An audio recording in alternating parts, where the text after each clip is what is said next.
Good afternoon friends, કેમ છો? કાચો ગુજરાતીના આપ સૌને જય શ્રી રામ. ઉત્તરાયણના આપ સૌને ખૂબ ખૂબ અભિનંદન. સોલર પેનલને કારણે પતંગો ઓછા જોવા મળે છે. થોડી અસર તો છે જ, કારણ કે એનર્જી બચાવવી છે, ઇલેક્ટ્રિસિટી બિલ બચાવવા છે, ગ્રીન એનર્જી પ્રોડ્યુસ કરવી છે, એની થોડી અસર દેખાય છે આપણા તહેવારો ઉપર. હવે આજે ઉત્તરાયણ છે એટલે કે સૂર્ય દક્ષિણાયનથી ઉત્તરાયણ તરફ ગતિ કરે છે. એનો આપણે પણ આપણે જીવનમાં આ રીતે પ્રગતિ કરીએ. પરમ દિવસે 12મી જાન્યુઆરીએ સ્વામી વિવેકાનંદજીનો જન્મદિવસ હતો. એમના જીવનના એક બે પ્રસંગની વાત કરીએ આપણે. એકવાર એ શિકાગોમાં હતા અને રોજ લાઇબ્રેરીમાંથી થોડાક પુસ્તકો લઈ જાય, 5-6 પુસ્તકો જાડા જાડા, અને પછી બીજા દિવસે આપી જાય અને પાછા બીજા 5-6 લઈ જાય. એનો આવું લગભગ મહિનો ચાલ્યું હશે એટલે લાઇબ્રેરિયન ત્યાંનો બહુ અકળાયો કે ભાઈ આ શું નાટક કરે છે ભાઈ એનું. એટલે એક દિવસે એમનો ઇન્સલ્ટ કરી નાખ્યું. What are you doing? તમે આ શું કરો છો? એનું આ પુસ્તકો ફેરવા માટે લઈ જાઓ છો કે વાંચો છો?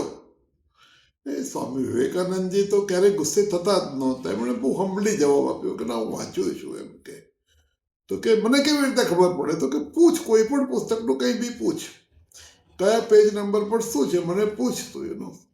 એટલે એણે પૂછ્યું એક ચોપડી કાઢીને કે ભાઈ આ 526 પેજના 3જા નંબરના પેરેગ્રાફમાં શું છે? તો સ્વામી વિવેકાનંદ બોલી ગયા, ફટફટાટ બોલી ગયા. પેલું તો જોતો જ રહી ગયો, લગભગ બેભાન જેવો થઈ ગયો એનો. રોજ આટલા બધા પુસ્તકો લઈ જાય અને એક પુસ્તકનું 526માં પેજનો 3જો પેરેગ્રાફ એમને યાદ હતું. પછી એમણે પૂછ્યું સ્વામીજીને કે ભાઈ આ કેવી રીતે થયું, તમે કેવી રીતે યાદ રાખો છો એનું? તો કે કશું અઘરું નથી, એમાં બે વસ્તુ ઇમ્પોર્ટન્ટ છે. એક તો શું છે કે બ્રહ્મચર્યનું પાલન કરવું જોઈએ. બ્રહ્મચર્યના પાલનથી આપણી એનર્જી કોન્સન્ટ્રેટ થાય છે. બીજું કે આપણી એનર્જીને ફોકસ કરવી જોઈએ. એનું જે આપણી ડિસિપ્લિન છે એની અંદર ફોકસ કરવી જોઈએ, બીજી આડીઅવળી બાબતમાં ડાયવર્ટ નહીં કરવી જોઈએ. આ બસ વસ્તુ કહી. મને યાદ આવે છે કે આજકાલના સ્ટુડન્ટ્સ માટે એમાં શું શીખવા જેવું છે એનું. કારણ કે જિંદગી બહુ ફાસ્ટ થઈ ગઈ છે. એનો આજકાલ આજુબાજુ બધા પિઝા સેન્ટર્સ થઈ ગયા છે. એનો લોકોને ટાઈમ પાસ કરવો છે, લેક્ચરો બંધ કરવા છે, છતાં પણ સારા એન્જિનિયર થવું છે, છતાં પણ સારા ચાર્ટર્ડ એકાઉન્ટન્ટ થવું છે. તો શું છે કે એટલીસ્ટ એકેડેમિક પીરિયડમાં એમણે પોતાની એનર્જી ફૂલ ડાયવર્ટ કરવી જોઈએ જે ભણે એના માટે. અને બ્રહ્મચર્યનું પાલન કરવું જોઈએ, ફોકસ કરવી જોઈએ પૂરી એનર્જી ભણવા માટે.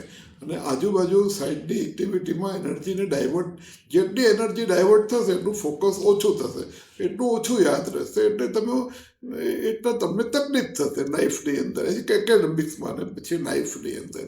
આ એક સીધો સીધો લેસન સ્વામીજીના જીવનમાંથી છે. બીજો એક સ્વામી વિવેકાનંદજીના જીવનનો એક મને ઉદાહરણ યાદ આવે છે. સ્વામી વિવેકાનંદજી જ્યારે રામકૃષ્ણ પરમહંસજીના આશ્રમમાં હતા ત્યારે તેમને મેસેજ મળ્યો કે એમના મધરની તબિયત બહુ ખરાબ છે અને બહુ જ ખરાબ છે અને દવાના પૈસા પણ નથી. સ્વામીજી બહુ જ ડિસ્ટર્બ થયા. એમણે રામકૃષ્ણ પરમહંસજીને કહ્યું કે ભાઈ આ મારી શું જિંદગી છે એનો? હું અહીંયા સાધના કરવા આવ્યો છું, ભગવાનની શોધમાં આવ્યો છું, મારી માં મરી રહી છે અને દવાના પૈસા નથી.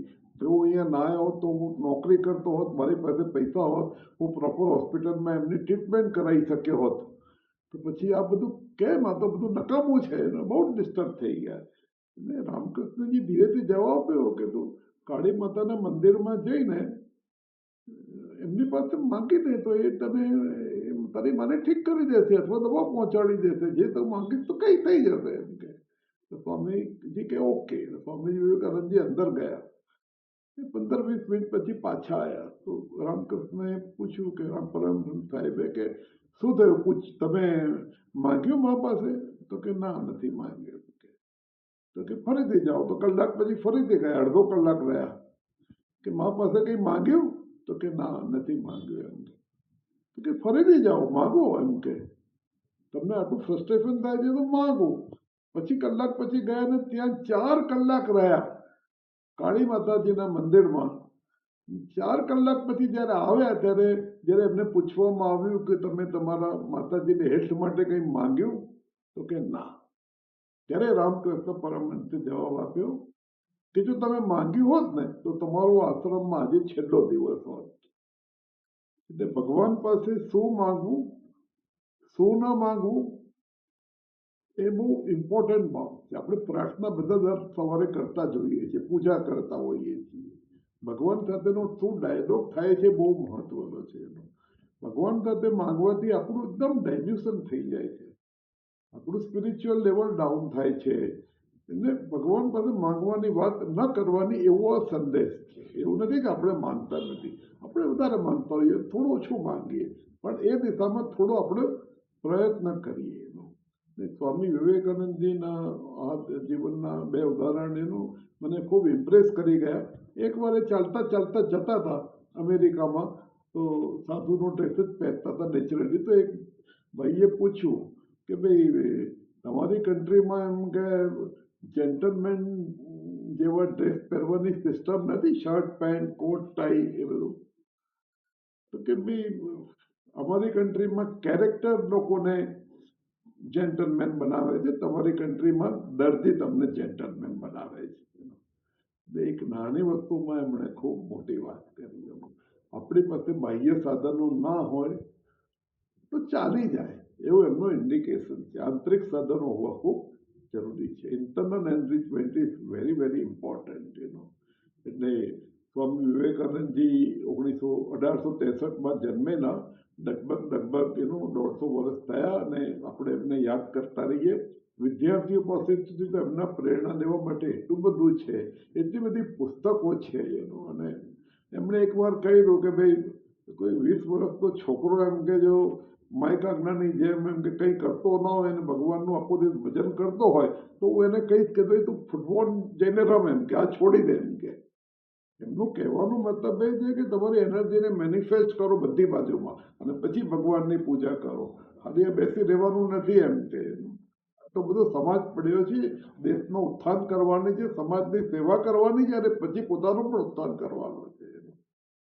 ને આવા મહાન માણસ આપણી વચ્ચે થઈ ગયા, આપણે શીખતા રહીએ. આભાર. Thank you so much. So nice of you.